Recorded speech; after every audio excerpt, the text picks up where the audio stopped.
Yo, what's up, guys? Getting started here with a lesson with my boy Papes. It's been a hot minute since I've been able to stream, but here we are. For those of you who are not in the know, by the way, before we get started, I am offering lessons for $15 an hour for the rest of the month up until December 2nd is when I'm closing it off. I don't want to give any lessons for Ultimate until I'm sure of myself. But anyways, going in, getting ready for the lesson here. Let me introduce you guys to Papes. This is one of the newcomers. Yo, we got a sub? Oh boy, yo! Paradigm Erico, you beautiful bastard. Thank you so much for the sub. What's up, Paradigm? I gotta definitely set some Subs. What's the good? Oh, the good. You already know what the good is. We're here pressing some good buttons. About to show my boy Papes the ropes. Got an hour-long lesson planned for you guys, and also at 9 o'clock there's a second lesson. So I'm gonna keep streaming even after this lesson's over. It's gonna be like a 30-minute window, or I'll be sparring, talking about some stuff. But for now, let's go ahead. Dan Strife, how you doing? Welcome to the stream. So, Papes is a Yoshi player, but a bit of a journeyman, not a beginner. He knows how to press buttons. Press buttons. You don't go to a tournament usually. I hope. Stop there. Don't tell me that. I made top 8 once when nobody was there. We didn't pick up Tremendo. Hey. Or Amnesty. We take those. That was Take those. Top 8. We're good. Strategic. That was a strategic. Okay, so we're gonna be going in a little bit on the very basics of the fundamentals of the game. So first off, I want to spar with you a little bit. I'm gonna be taking some notes in the meantime. Let me go ahead and share these notes here on the stream, so those of you in the chat can see what I am going through as we type. So first off, we're going to hold this, put this bar. My piece is like hello.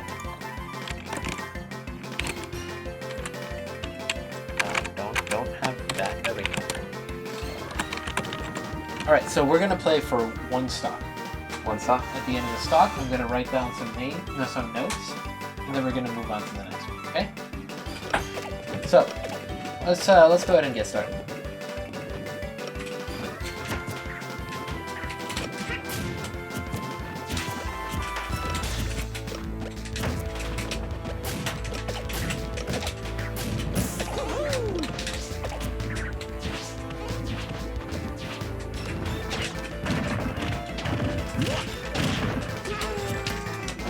Okay.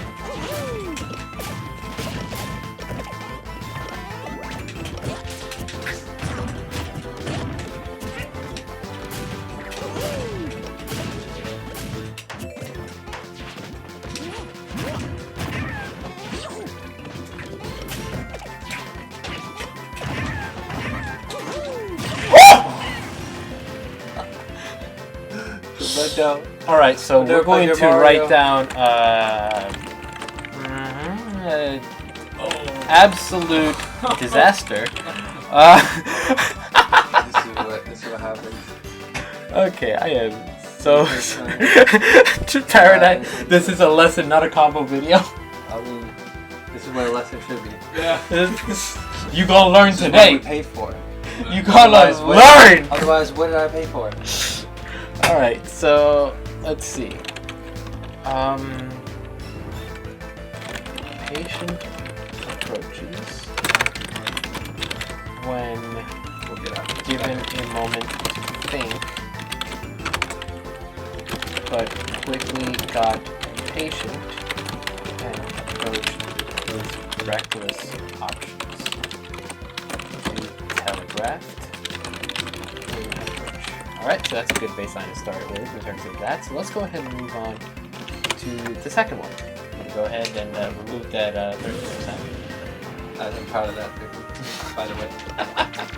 Okay. Take those. Let's go ahead and go for the second stop. And start now.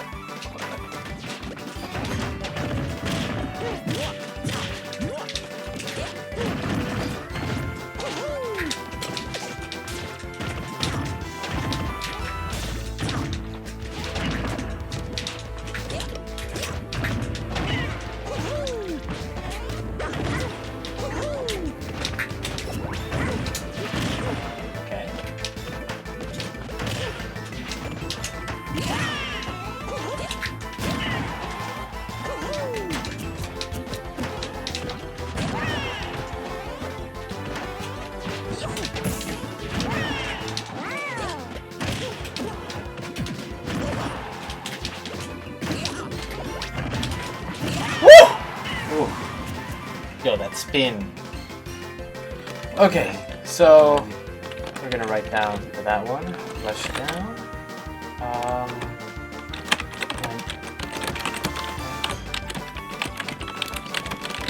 Fire. Fire.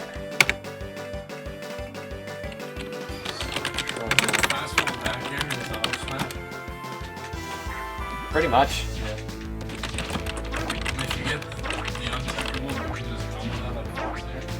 Pretty much.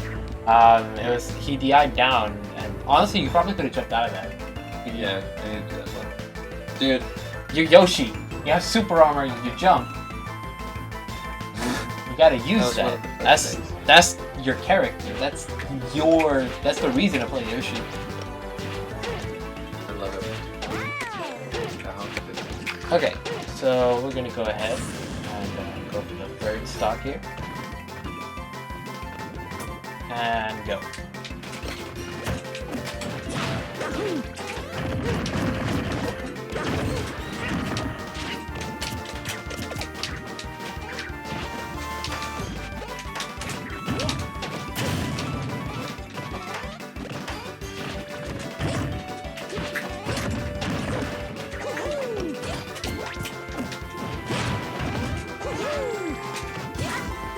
Oof.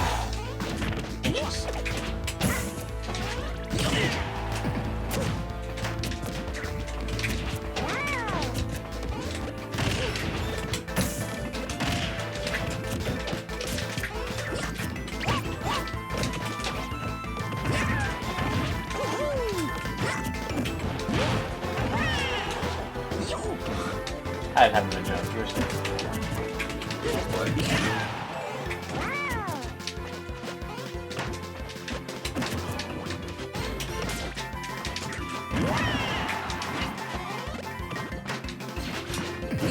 No, I missed. No.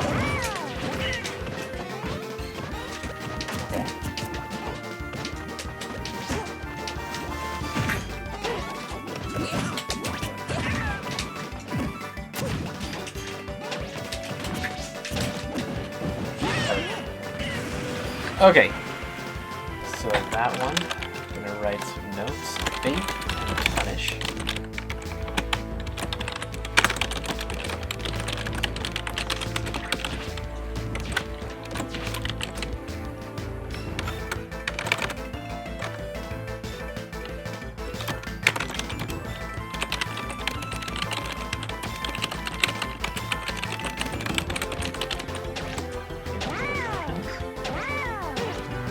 How else am I gonna write this?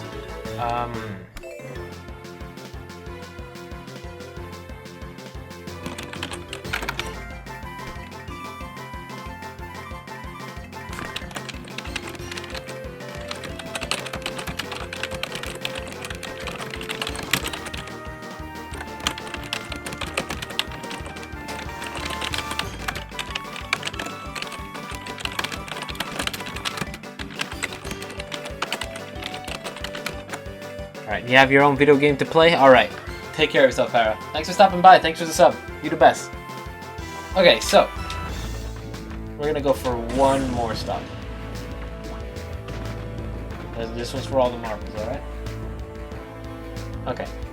So get started now.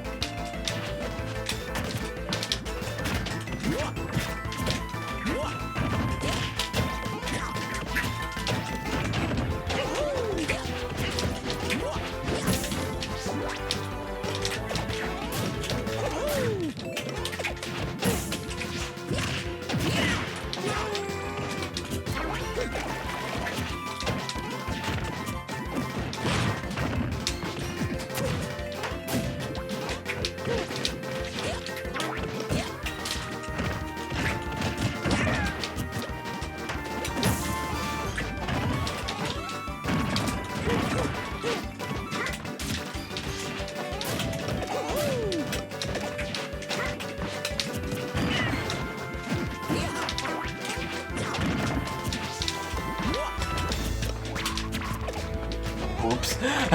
Double oops. Oh. I'm not helping anybody.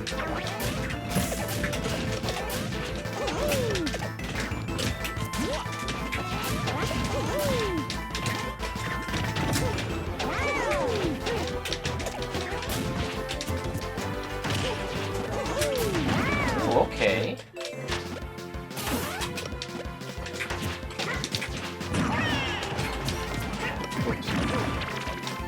I'm back.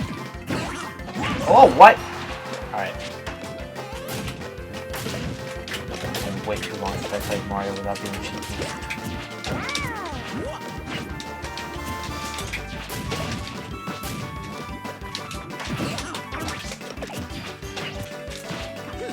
Oh boy, don't do it to me. Don't.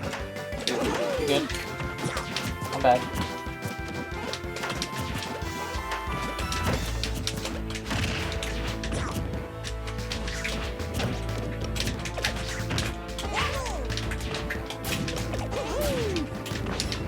Oh, wrong button. Almost died for that.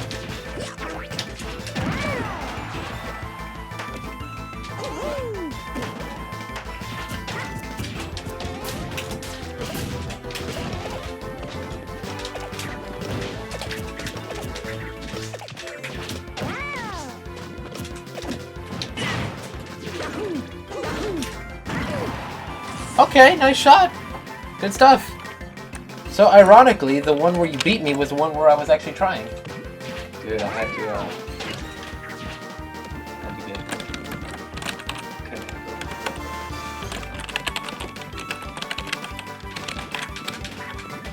When you play neutral with me, but when you just do that, it's just Everything else. It doesn't, it hurts.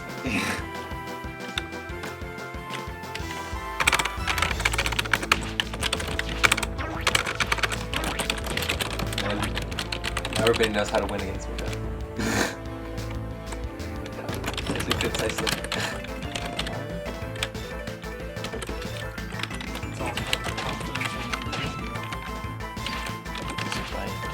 What's the word I'm looking for? Stuck to game plan, despite opponent's actions.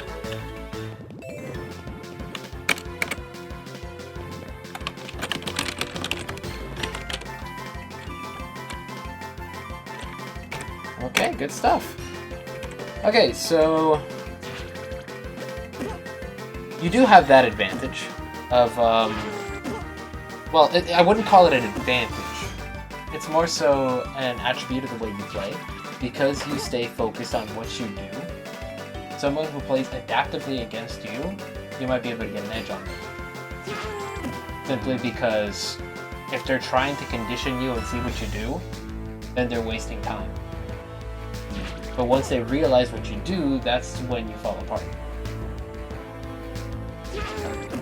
So like, let's try one more stop to see if I can't make use of that. Alright, let's go.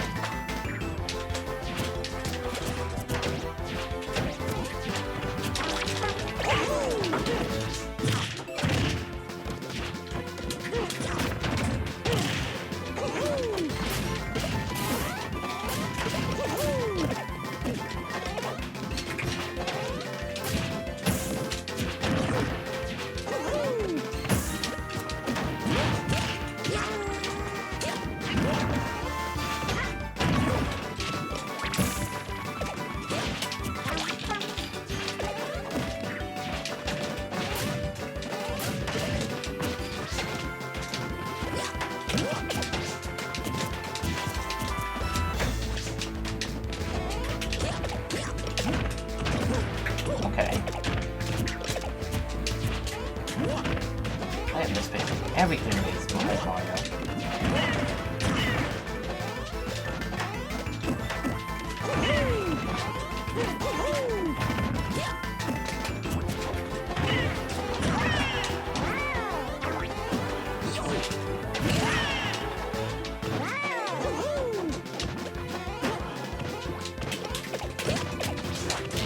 Oh, I'm bad. I was a forward smash and I walked forward.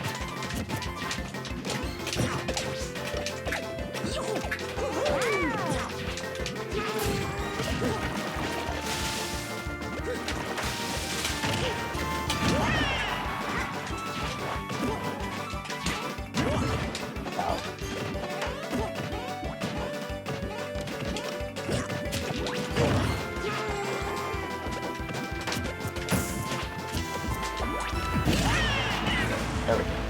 Tell me that one. Never dash grab. So I will Dash grab is not out even- that. Forced. Took advantage of passive play. Forced to ledge and wall.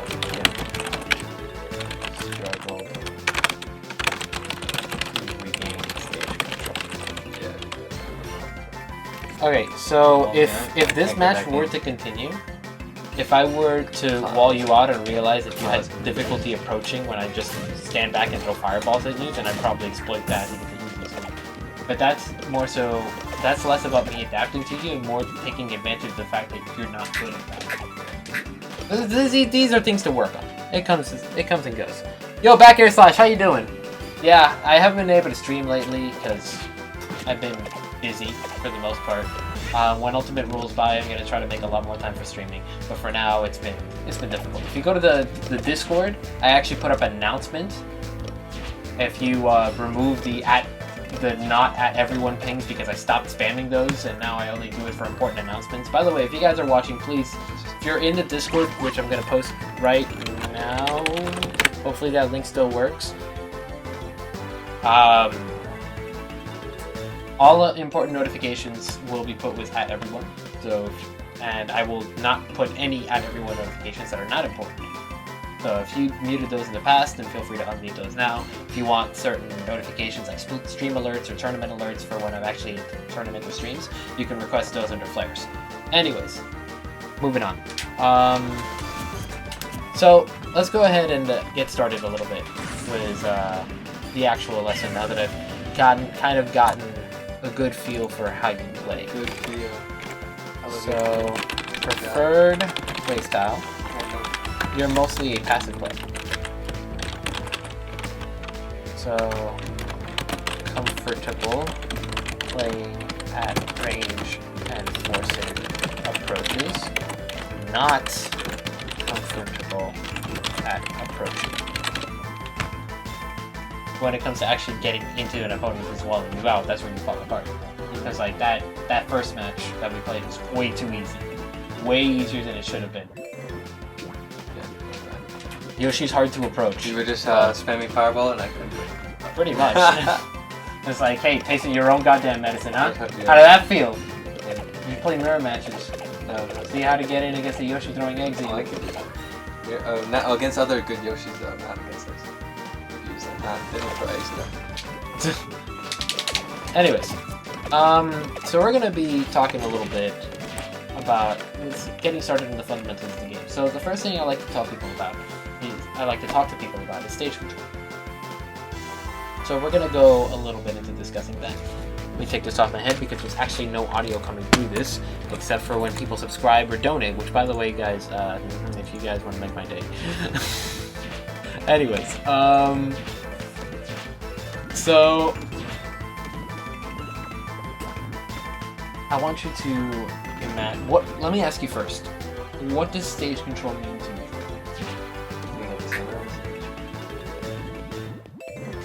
I mean, if you're in the center of the stage, then you have a way to get to anywhere else, but like, what's the difference between you being in the center of the stage and you being like where I'm standing? Why is it a better?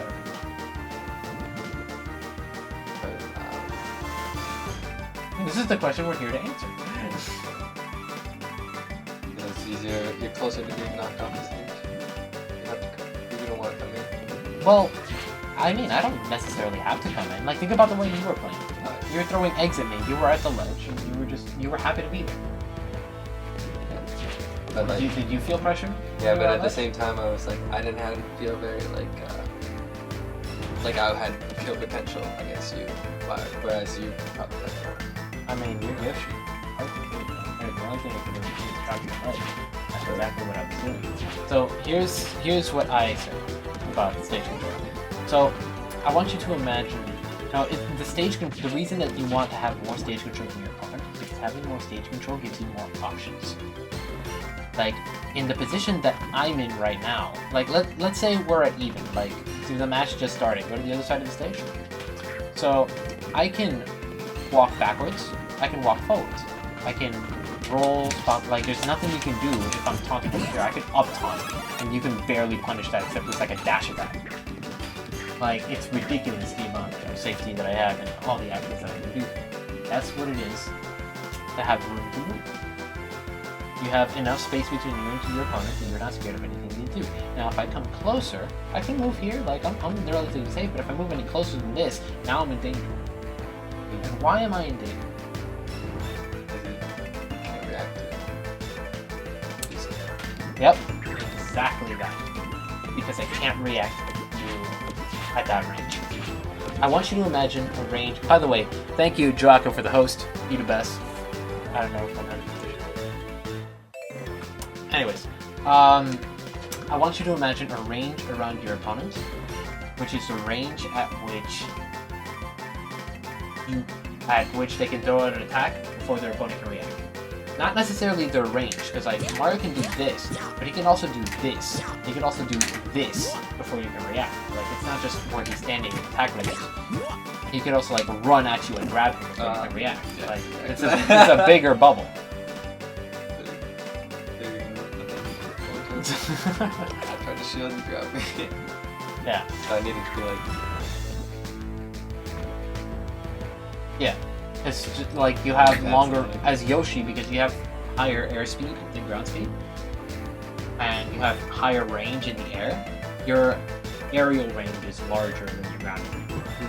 You could like draw a forward air like across the world before the opponent can practically. Not necessarily, I don't know how slow it is. But that's what I'm getting. If you like if I'm ready, I want you to try to throw out the forward air right now. I'm gonna try to react to it.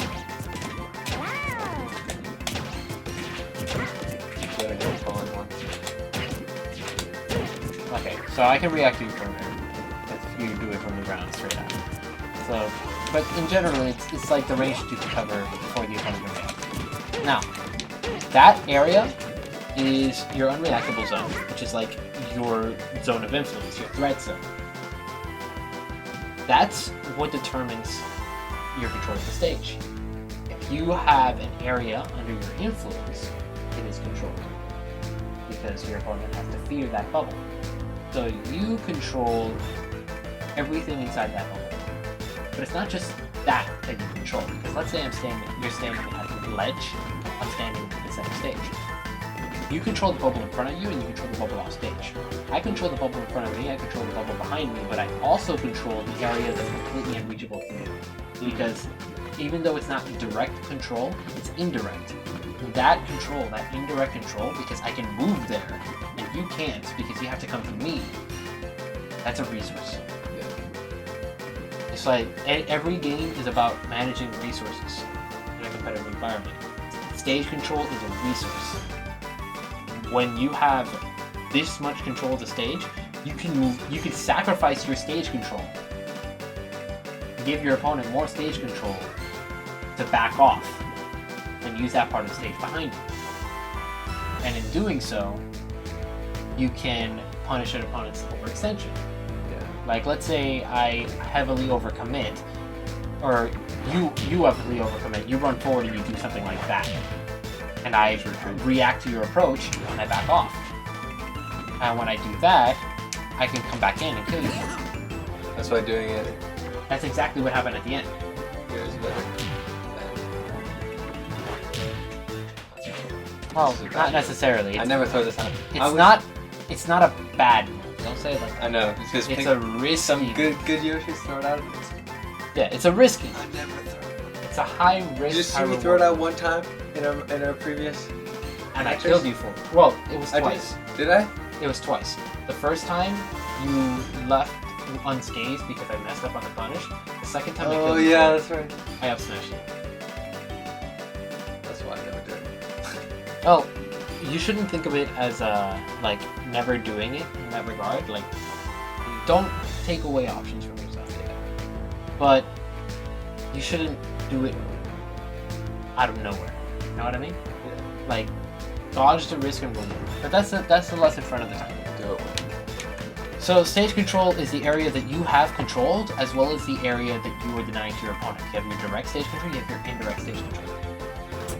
And in using this positional advantage that you have, you can take control of the match. There's two main resources you gotta keep in mind when dealing with a match. You have your position, and you have how fast you can actually do something. Your frame rate. So, Mario has, I believe, faster frame rate than Yoshi. So if I'm in your face, I'm generally not necessarily in a better position, but like over here, I'm more threatening than you are, because I can actually hit you with something like a down throw. Meanwhile, if you throw out a jab, you're gonna miss. Your jab is actually a scary move, but everything else that you have is gonna miss. Meanwhile, if I just like,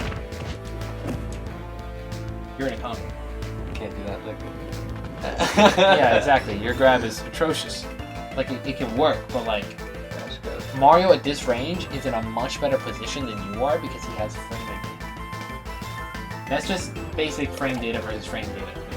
But it's frame advantage isn't just about frame data versus frame data. It's about how much lag you're in, because that adds things. What position are you in? If you're in the air, how long is it going to take for you to do a grounded move? That adds to your adds or removes from your frame advantage. When you consider all the relative things that are preventing you from doing so, when you're in this position, your bubble around your character is completely different than if you're on the ground. When you're in shield, your bubble on your character is completely different because you can do like out of shield options pretty fast, but then if you want to drop shield and do something, you have to wait 7 frames. That's 7 frames reduced from the range of your bubble. 7 frames? 7 frames to let go shield. And be able to do it on That's way faster than this. Yeah. So, it's if you're in lag, or if you commit to an option, you give your opponent frame advantage. And the more advantages that your opponent has, the better positioned they are over you. This is what creates the dynamic of neutral advantage and disadvantage. Neutral is a state when your advantages, your positional advantage and your frame advantage, are about equal.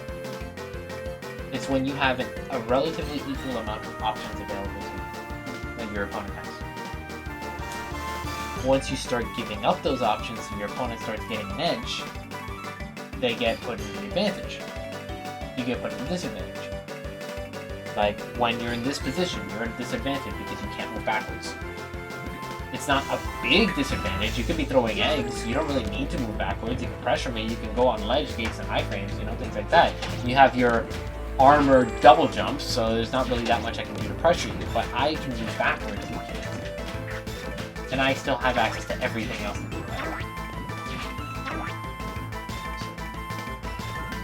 That's why I don't want to do all that.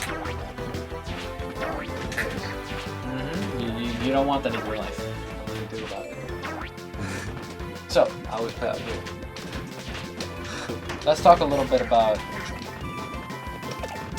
When you're neutral, your goal in neutral is to take the advantage. Stated goal. It's not to hit your opponent, to take the advantage.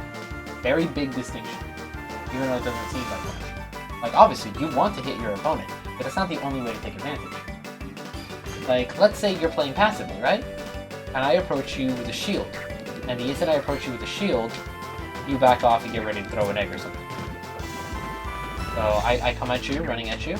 You back off, get ready to, okay, well, you just, but you know what I mean. Yeah, like, I go here, you get ready to throw an egg. Look at the position we're just in. I lost nothing but a tiny little bit of shield health. You lost the entire stage. I'm at advantage now, and I did nothing.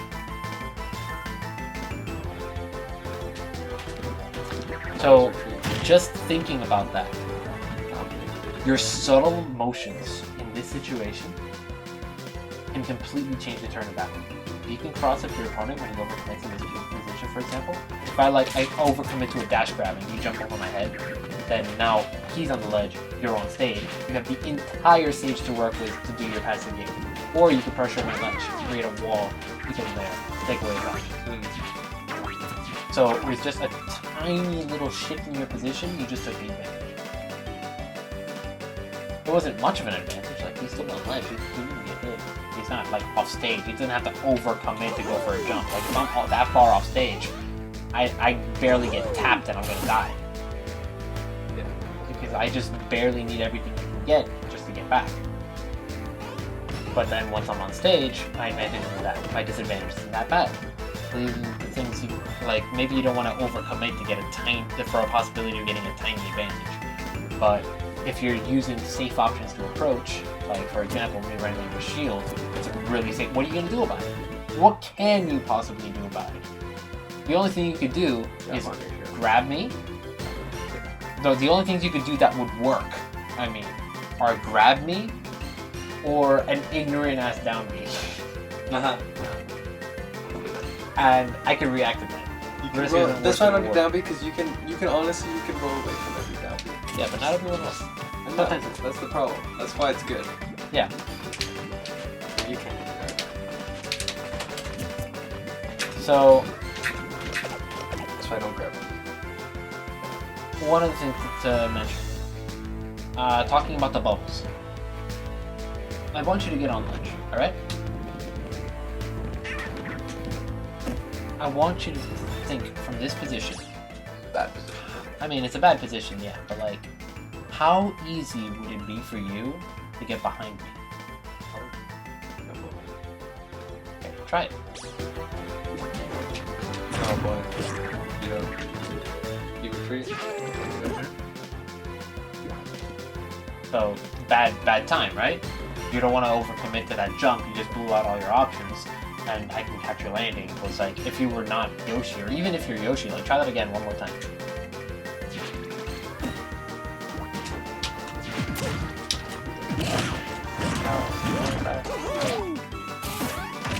Oh wow. You almost died. I almost died. That's the danger of overcommitting. You don't want to throw away all your options. Yeah, it's bad. So, let's go back to the same position. So, how easy is it for you to get behind me if I'm here? Roll behind her. You could do pretty much anything. You could do pretty much anything to get over me at this point. Like, if you jump, you're already over me. I've reacted to your roll, and you still got behind me. There was nothing I could do. If you jump in this position, same thing. Your airspeed is the best in the game, minus shield, minus jump or shoulder. So, like, there's nothing I can really do in order to stop you from getting over me. You have super armor too. Like, what am I gonna do about that? What you're saying? The same thing applies in reverse. There's space between you and your opponent. It's going to be a lot harder for them to get past you, and it's going to be a lot easier for them to control the space. But like, if you let them get behind you, then you let them take stage control. Don't overcommit when you're on ledge. Really put some space between you. Stand at roll distance. Right there, Mario's going to have to overcommit to get past you. I should just be standing here. No, not throwing it. Throw one egg. Overcommit. It's just, what are you hoping to cover with that egg? That's what you gotta ask yourself. I try to react. I'm trying to get normal get up. Out. On reaction, I can just jump over you. I just iframe through it, and even then, I took one hit and I'm over you. Low risk on my part. What are you gonna hit me with? What can you hit me What do I do? with? Yeah. What is it? No, it's like, depending on what they do, you can pick an option. Like, if you shield and you have good out of shield options, yeah, if I overcommit to hitting you, then definitely you're like down B out of shield or something stupid like that, you know? But like, the point is, you want to be able to put yourself in a position where that no matter what the opponent does, you can generally get something off of it. So for example, if you stay at a distance, your opponent can't threaten you. If they roll, you're in position to cover. If they jump, you can catch your landing. If they neutral get up, they're still on ledge. Things like that. You don't have to cover those neutral get ups, but you can also condition options. By standing here, you were telling me rolling is a terrible idea, because if I roll, I'm right in your face, you jab up smash, I'm dead. Something like that. If I jump, you're at perfect position to cover my landing. try that again. Perfect position to cover my landing. If I neutral get up, I'm still at ledge, you still have the entire stage behind you, you can wall me out. Like, yeah, maybe I'll get back on stage, but like... You know, this isn't like the end-all be-all of edge guarding battle, or trapping people at ledge. It's just, it's a good way to be safe. If you don't know what your opponent's going to do, don't guess. There's no reason to. What you should do instead is you should present the opponent opportunities to do stuff like this, and then condition and punish them for doing so. This is where the options start going in. If you know your opponent's going to jump, you can cover the jump. If you know the opponent's going to roll, you can cover the roll. Or you can like throw out an option that covers out multiple things. Like the egg, for example. You place an egg right here, you're going to cover certain timings of jump, you're going to cover drop off, and you're going to hit people, and you can potentially get some silly kills. Not grounded egg because you can't move, but like if you jump and throw an egg right there, you can potentially get like a forward air follow-up or an air stage spike or something like that. You know, there's a lot of options you can potentially do with that thing, and since you have great drift and acceleration, if whatever you're doing doesn't pan out, you can back off. Like, you're really safe in that regard. That's the kind of thing you need to be thinking about. Like, if you know what the opponent's going to be doing, or if you're not sure, you could throw out an option that covers multiple things. But the main thing is put yourself in a position where you can guess what your opponent's going to do. Or you cannot guess, or you don't have to guess. You can react to what the opponent does. Gather information, condition them away from using options that you don't like, and condition them towards using options that you do like. And then once you know what option they want to use, you kill them for it. Big brain stuff. So, and most of all, don't overcommit by standing here unless you have a plan. If you have a plan, then good. Because like you approaching the ledge like that, dashing isn't overcommitted because you can't do standing options after dash. But if you dash in that position, oftentimes I'm just going to roll. But you can use that to your advantage. So, if you do that, like, let's say I'm in the same position, right? Go on ledge real quick. So, I dash in, and your instinct is to roll there, right?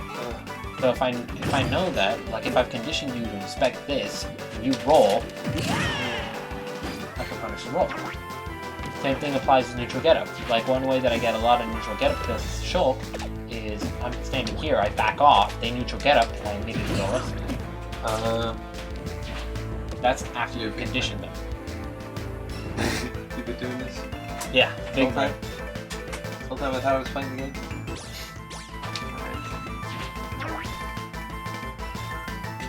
So, let's see, what else? Well, let's talk a little bit about the phases of battle, beyond what we just said. So, neutral, we just finished talking about it a little bit, so you have all your options available to you. Now, let's break it down a little bit more, what those options are. So, pretty much any button you can press is an option. That's an option. It's a bad one. It's an option. You can do whatever your heart desires when you're in neutral, for the most part. But once you start engaging with your opponent, once you start putting yourself at a point of contention, this is where your decisions really matter. Because anything you do gives up resources. Absolutely any decision you make is preventing you from doing another decision. Even the safest decisions in the world, like putting out a shield. Because now, it takes longer for me to dash grab. Now, it takes longer for me to come into that. Now, like, it's gonna, you know, it just puts the frame disadvantage. And when I'm in frame disadvantage, I have less options. Because I have less advantage. Everything goes into it. So, let's say jumping, right? When you jump, what can't you do? What can you do, what can't you do? Only do aerials? What? No, there's more than that. You can do special moves in general. All special moves. Except for specific moves that only will come around or something like that. And what else can you do? You can air dodge, yes. Okay, what else can you do? Double jump? No, let's do jump. Double jump. Yeah, there we go. And more than anything else, you can move wherever you want. And there's also one very important option that you neglected to mention. You can do nothing. Doing nothing, pressing no buttons, is a lot more powerful than it sounds, because it means you have all your options available to you. Neglecting to take your turn means you can do whatever you want. It allows you to play the opportunities. Give up this opportunity to get a better opportunity. Things like that. Now, the important thing is being able to recognize those opportunities as they come, though. Because, like, let's say you're too focused on playing the egg throwing game over here, and you end up missing the opportunity of keeping the bomb trap at ledge. Maybe there was a better option you could have picked. Like, maybe you could have thrown out a lingering nair to catch them as they try to cross the road, and you keep them at ledge. But let's say you throw out that lingering nair. Now you can't really cover me because you already committed to that long aerial option. You have to fast fall to the ground and you're a floaty character.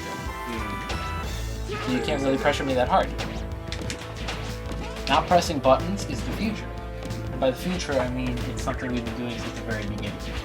When I was a baby, I didn't press buttons all the time. I've been doing it for years.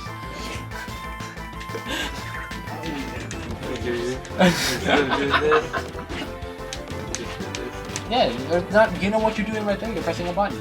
You know which button you're pressing? The jump button. You know what you can't do when you jump? You can't shield. Being on the ground is ridiculously powerful. This right here. What's that? Just because you throw down the water. Dash in back roll. Yeah. This It's is just baiting the option and just taking a step back. It's not like the best thing you can do, but it works. It's brainless. Yeah, And exactly. the thing is, when you have a brainless option, it becomes easier to think. Because you don't have to think about what you're doing. You can think about everything else. That's powerful. That's very powerful. The more brainless your character gets, the less you have to think about the move you take, the more you can think about the game.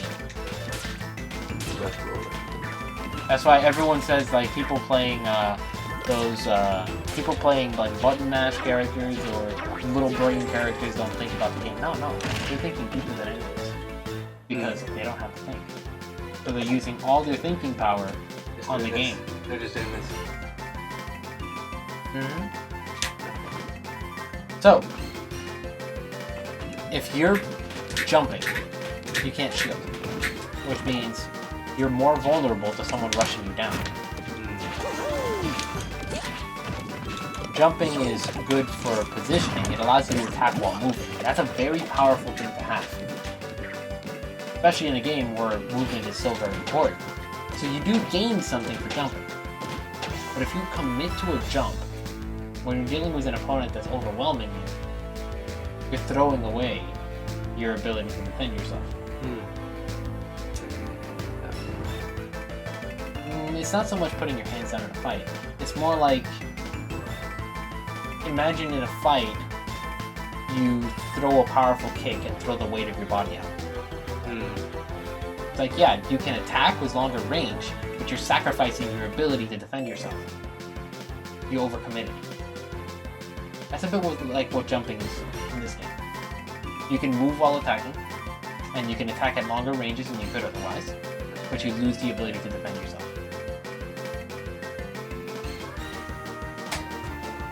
So that's why there's a lot of people that spend all their time jumping and using aerial attacks. And, I mean, yeah, they can. It's the same thing as someone who spends all their time practicing kicks. And yeah, kicks are strong, kicks are relatively fast, and they have a lot of range. But you don't have as much control over your body. You can't defend yourself. You can get thrown off balance easily. Am I right?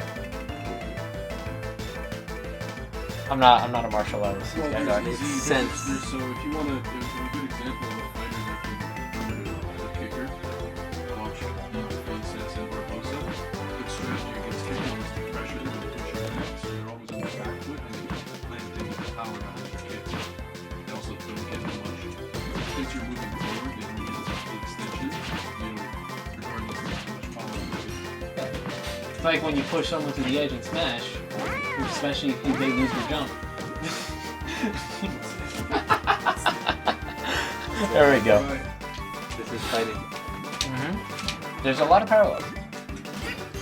So, now here's the other thing, very important. When you jump, I want you to imagine the maximum range that you can when you jump.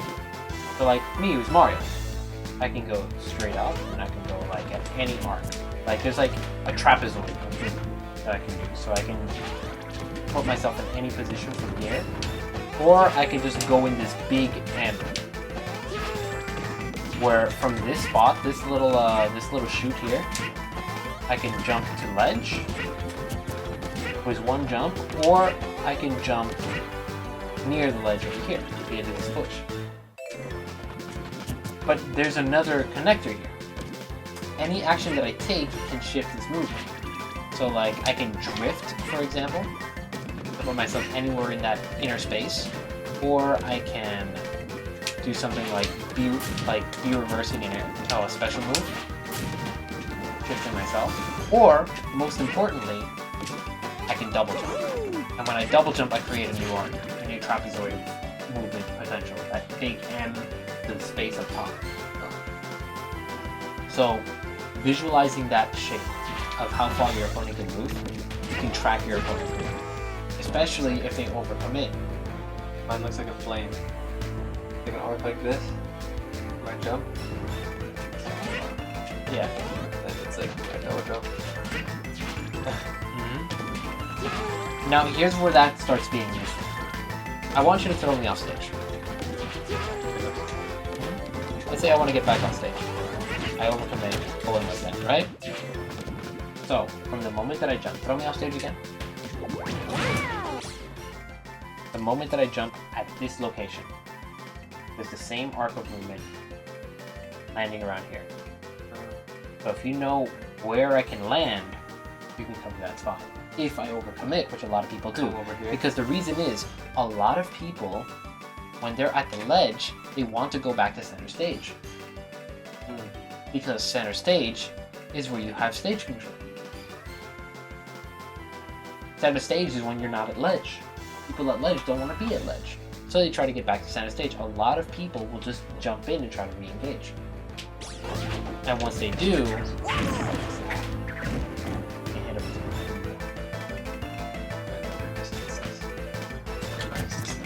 There's a very big distinction. The main difference between being in neutral, advantage, or disadvantage is how many options you have. Let's talk about that. What does that mean when you have less options?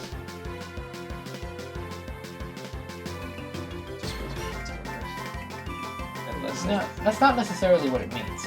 Like, you can still be very dangerous with less options. A Bayonetta that can only a B can still a B. It's still a powerful option. It's still something you have to respect. But like Mario up being back to ledge, he's like intangible. He can stage spike you if you try to punish him. Even if it's the only thing he can do, he's still dangerous. He just has less further options after that. It's what having less options means is that it simply means that there's less things you can do. And if there's less things you can do, you're more predictable. When you have your entire arsenal to choose from, how am I going to guess what you're going to do? Unless you're predictable as a player. As a character, you're not predictable. You can do whatever the hell you want. You can put your inputs in a random number generator. How the hell am I going to guess what you're going to do? The only thing I can guess is what do you as a player want, and what have you as a player done before. So, when you're at a disadvantage, it's a different story. Because when you're at a disadvantage, the amount of things you could do lowers from like hundreds, like 5.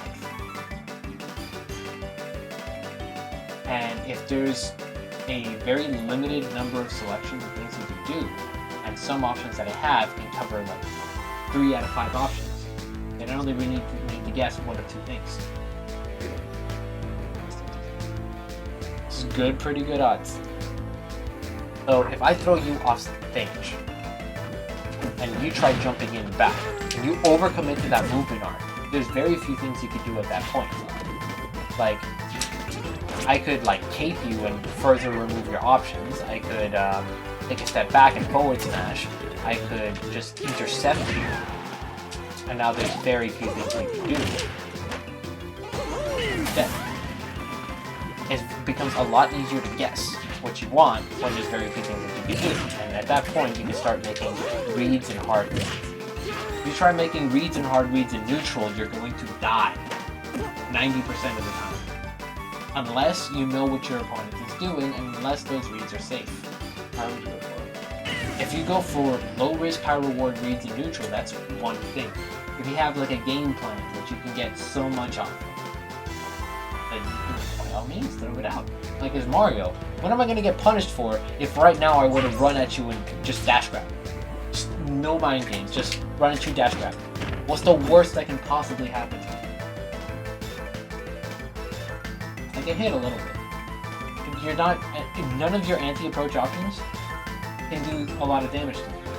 The only thing you can potentially do is like grab me, throw me down, and put me in a bad spot. But then I just reset to neutral and try again.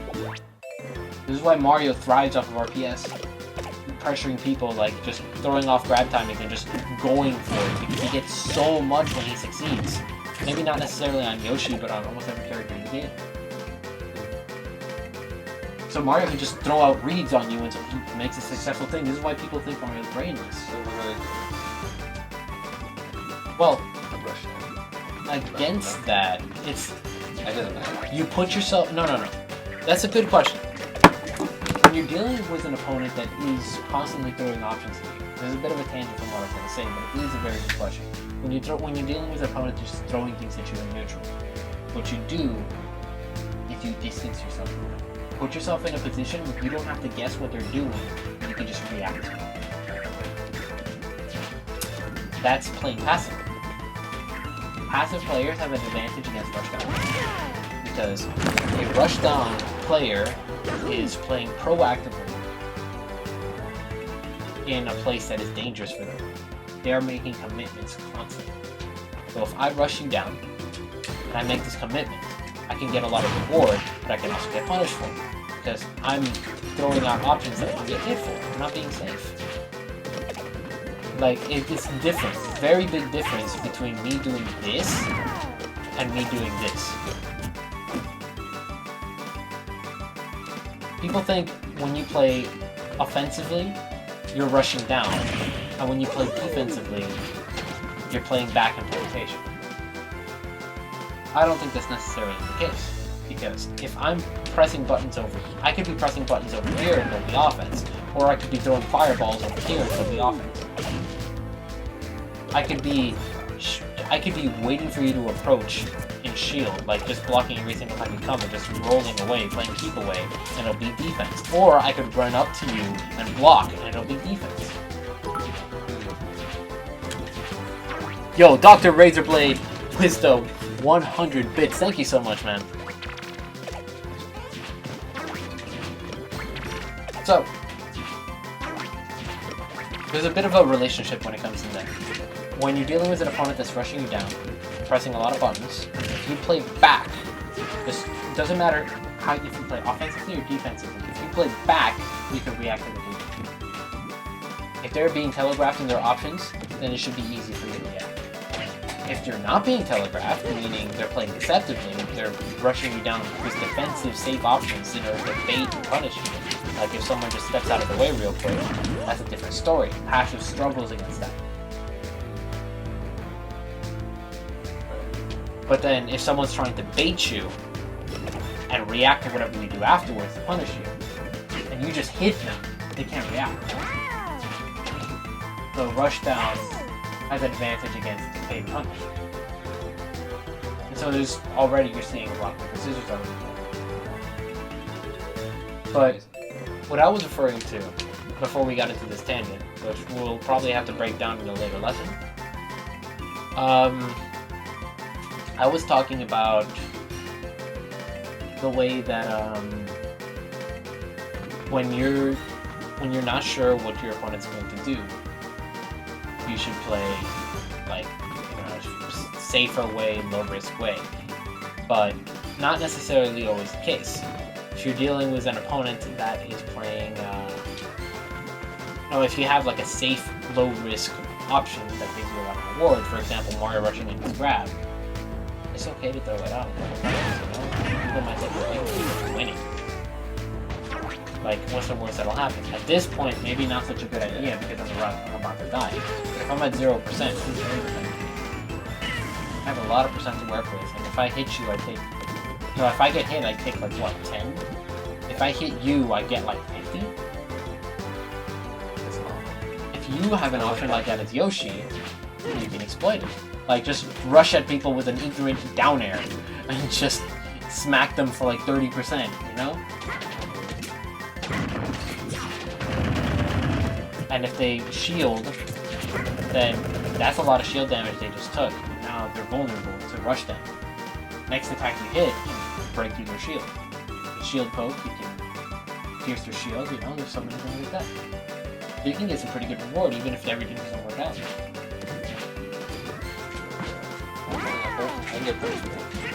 I would not recommend falling up airs unless it's a hard game.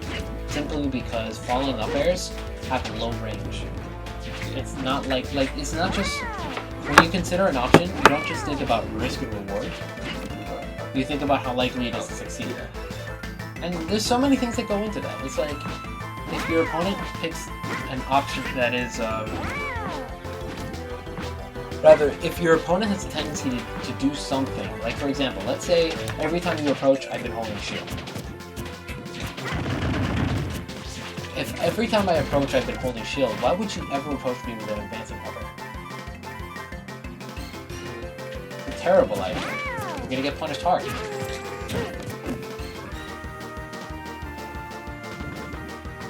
Yeah, it's very bad. Don't want to fall into that. And besides that, what if I were to just, like, come at me with an advancing upper? What if I were to just back off a little bit? It's very unlikely that you're going to hit unless you know exactly where I'm going to be and exactly what I'm going to do. Besides that, if you're landing on me, use an upper right now. Pause right after you use it. Actually, hold on, better yet. Oh, you want to see that? Let's turn on the hitbox. Oh wait, is it not on? Because this is the training mode version. I have to go to training mode. Whatever. Let's throw out the upper and pause. Okay. Hitbox is above your head, right? I'm below you. So any attack that I use has longer range than yours relative to the situation. It's not just about how much range your attack has, it's about how much range your attack has relative to your position. How close is the line between my hitbox and your body versus your hitbox and my body? Yeah, what's hard hit? Yours is hitting up. I'm better. not up. Falling there would be better. Falling there would be a lot better in this situation. And you can get a decent amount of reward for it too. Falling down air would be good as well. But falling up air? Hell no. Like, yeah, even if you get a lot of reward for it, which you 100% do. Maybe at 0% because of the reward. Because you can get an up tilt and more up airs. Okay, but how are you going to land at 0%? So, I think about it. You gotta read a roll. Exactly. If you can condition them into doing something where you know exactly what I said, exactly what they're going to be and exactly what they're going to do, then you can hit the up air. But if you don't know exactly where they're going to be and exactly what they're going to do, then don't risk it. Predicting their moves first. You gotta know what they're gonna do. And if you're neutral, good luck. I've seen Yoshi's just spam short hop air dodge, falling up air. Neutral. Does it work? I see them posted. No, it doesn't. That's the advice. Yeah. The advice that the other Yoshis give is don't do that. Don't do that. That's a training mode combo. That is the definition of a training mode combo. It's like, because it's you the get same so thing much with value Shulk. off it. It's like with Shulk, I can land a landing up air into a rising up air and kill off the top, or I can do landing up air into footstool into stupid amounts of damage. But I'm never going to land that unless I condition them to get hit with a landing up air. Why would I use that when I have big sword? I can use literally any other move and it's gonna hit.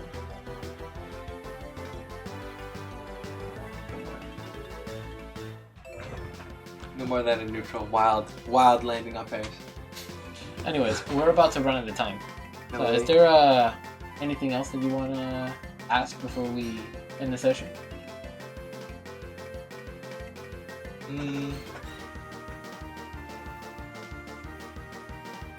Next time we have to do the Pikachu. Oh yeah, we didn't talk about the matchups. We can talk a little bit about that. We'll give like 5 minutes. We should. I want to focus. So I'm gonna write some notes recapping on everything we're talking about and send them to you. And I'm going to also upload. I'm actually going to upload the video to YouTube, along with all the other lesson videos that I've done in the past, because I realize at this point, Ultimate's coming out. Might as well get everything out there. It was a mistake to not upload the videos in the past. I just kind of fell out of it and used the excuse of, hey, maybe if people don't watch the videos, maybe they can pay me lessons. But that's not oh, if you're using business-wise. it was a business decision, but it wasn't a good one because. Yeah. At the end of the day, you'd get more value.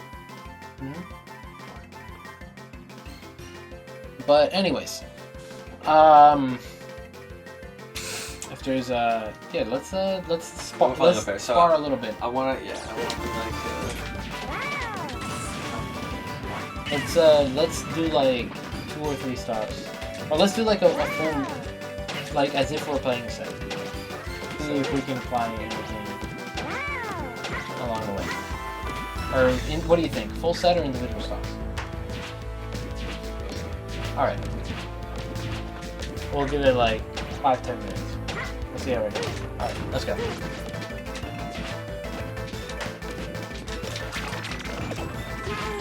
I almost put slowly on this.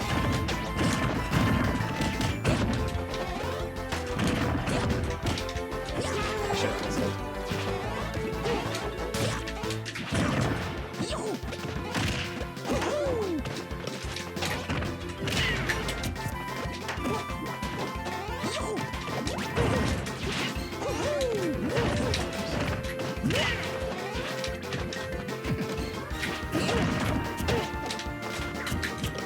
It's not a button.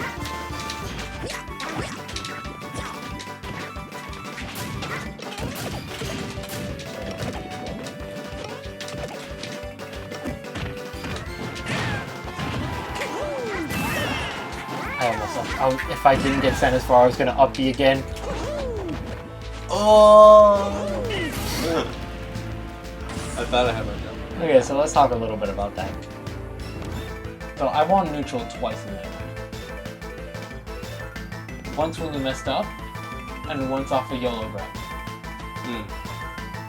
And I got so much on it. Yeah, then you grab. I was running up and shielding, and you ran up and grabbed. Because the entire time I was doing this, constantly.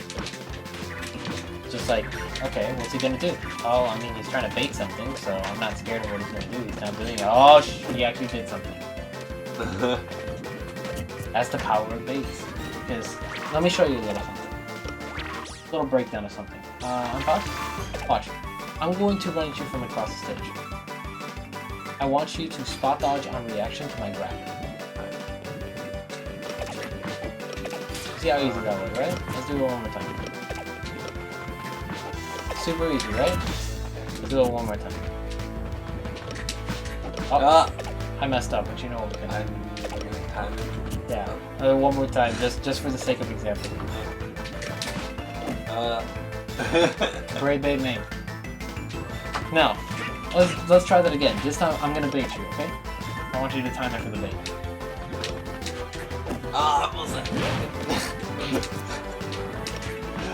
Okay, there we go. Try one more time. Good stuff. Okay, try one more time. How stupid do you feel that I just grabbed you from across the stage? Yeah. It's a double mind game going on. It's crazy when you think about it. He literally just started from point A, ran forward, and just grabbed. Remember when I started throwing random grabs out and they started working? Like random dash grabs? That happened after this. I got you. You know, it started working. I started getting more grabs than ever. It's stupid. Just like in neutral. But it's just like great. someone This is just the chilling, power of run up and baits. grab. This is the power of traps because even when they stop working, they still work. You literally just switch back to your original plan. This is Bro, it's Yomi like- I in swear It's so practice. simple. I swear I'm too dumb to spawn out run up grab dog in the first place. You try to spot out the Falcon Punch. You will always, if you run up and grab me, you always get that grab. 100%. There's nothing I'll do about it. There won't be any mind games with me. It'll just be like, I'll just give you those. That's the magic right there. Crazy. Just give you a little bit of the big brain, just for that final realization. So once you start getting good at applying those baits, getting people to actually fall into these things that you were struggling to hit them with before will become so much easier. Because all you gotta do is watch what they do and then just bait them, you know? Like, even then, you don't even have to just watch them, just throw out the option half the time, you know? In about 3 weeks, I mean, no, even in 3 weeks it's still gonna be good because that exact same thing. No, not even talking about that. You know what's gonna happen in Ultimate instead? Yeah. Instead of me doing this dash stuff at the end, it's just gonna be me. Instantly turning around. It's gonna be like that. It's easy mode. Easy mode. It's gonna be extended like dash, that. it's- Like, it's the same thing. This exact concept is still going to work in Ultimate. This is why I teach fundamentals. I don't teach... I do teach the basics of the game. I do teach, like, the individual decisions, individual options, the stuff that's, like, what you're doing wrong specifically so you can improve in the moment. I do teach that as well. I do coach on that. But I like to focus on the fundamentals of the game because regardless of what happens, regardless of what character you play, regardless of what game you play, regardless of what you do with your life, these lessons still help you. So bad. Gotcha. This is Do you need another thumbstick? This is what I No, needed. that's- No, we're good. Thank you. This is stuff I You didn't got know. spare. Yo, Nonette, how you doing? Welcome to the stream.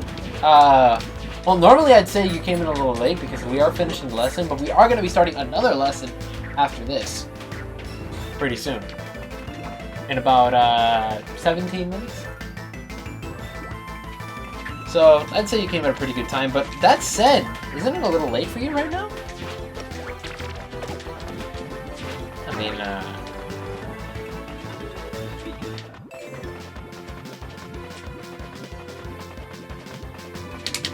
either way, thanks a lot for coming out as a stream. It was a good time. Stick around for the next guy. Oh, 240. Okay. But yeah. I'd say that's a pretty good way to end the lesson with a nice little Let me tell you, when I'm giving these lessons, that's one of my favorite things. It's just making people feel stupid by grabbing them from across the stage. That's what happened. That's exactly what happened. But I'm glad it did, though. That's the point, though, is that sometimes we overthink this game. I'm glad it did Mhm. happen. And it's actually that simple. That's actually a lot of the people that learned with me in the past, before I realized some of the issues with my own philosophy of fundamentals, they ended up developing their game with the big brain syndrome. And what I mean by big brain syndrome is that they ended up overthinking the little stuff. They ended up overthinking the entire game because they were too focused on learning their opponent's habits, learning the way they play, and trying to play counter them when they don't necessarily have to. Me playing as Mario, I don't have to adapt to what you're doing if I can just get a YOLO grab. If you're letting me get YOLO grabs, I'm letting you get. then what am I doing trying to play? It's like trying to... What's the word I'm looking for? It's like trying to outsmart a toddler. That's why I always Who keep cares? I always keep it on the toddler level. So that way, I can play good against pro players. And outsmart them. Hey, but I'll let you know, half the pro players in the world are toddlers. You know, let's talk about Sam Sora. One of the biggest toddlers I know. How old is Sam Sora? I think he's in his 20s. Literally, I was like, oh. No, like, he's a smart player, but when I say smart player, I mean, like, he does what works, and that's it. He does what he needs to, and that's it, because he doesn't need to do anything else. He's so good at what he does. He's so good at letting other people be their own undoing, and then he's so good at doing the combos. All he has to do is win neutral and you die. That's the way Samsora plays. Like, if you've seen Samsora recovering, half the time it's literally just air dodge up B. It's the most ignorant recoveries I've ever seen. You have Peach float, and you do air dodge up B. Does it work? Yes! Indeed it does. Indeed it does! People You overthink said- this game. That might be Big the brain top- syndrome. Might be the top peach on the planet. Absolutely is the top Music. feature of the planet. Which When I say this stuff, I'm not throwing shade at Samsora at all. I love Samsora for playing like that. Oh,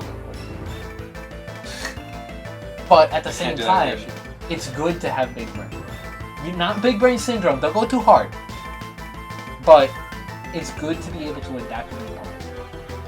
Because then it allows you to play to be a little more consistent when you play. You have to have your strengths, you have to be able to play to your strengths, but you also have to be able to play to your weaknesses. You have to be a well-rounded player. And if you focus too much on just playing to your strengths, then you're going to be ignorant to your opponent's strengths, and you're going to fall apart when the opponent ends up being better than you.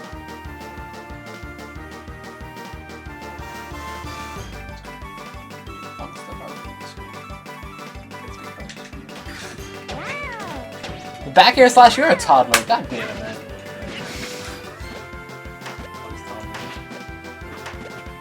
Anyways, let's go ahead and stop here. Thanks, love, for coming. You guys want to go a little bit before we get in? Before I have to start the next lesson? You've been kind of just been sitting here. You've been sleeping on the bed. Dude, I needed some. I needed sleep. Fair. All right, I'm gonna go ahead and get some water. Next lesson starting in about 12 minutes. Let me just check in on. Give or take. Yeah, definitely give or take. Let me go ahead and get that ready. So in the meantime, guys, it's been quite a while since I last streamed. I've been meaning to stream a little more often, but these days have been rather busy, and honestly, I've been starting to edge away from my priority of streaming a little more, simply because, I mean, everything's been... Oh, let me hold on. This song's been playing for about 20 years. Let me just, real quick, exit out of here and get the chill menu theme while I talk about what's been happening in my goddamn life. No contest. I'm for a good little music, man, sometimes. There we go. Town and city music, you listen to it sometimes? Can you speak that language? Animal Crossing language? Oh my gosh, you can't. You really? It's a real language? Yeah, exactly. But no, let me go ahead and walk these guys out and get some water, and I will be right back. So hold tight, guys. Hold tight, Esme. You have to pump it.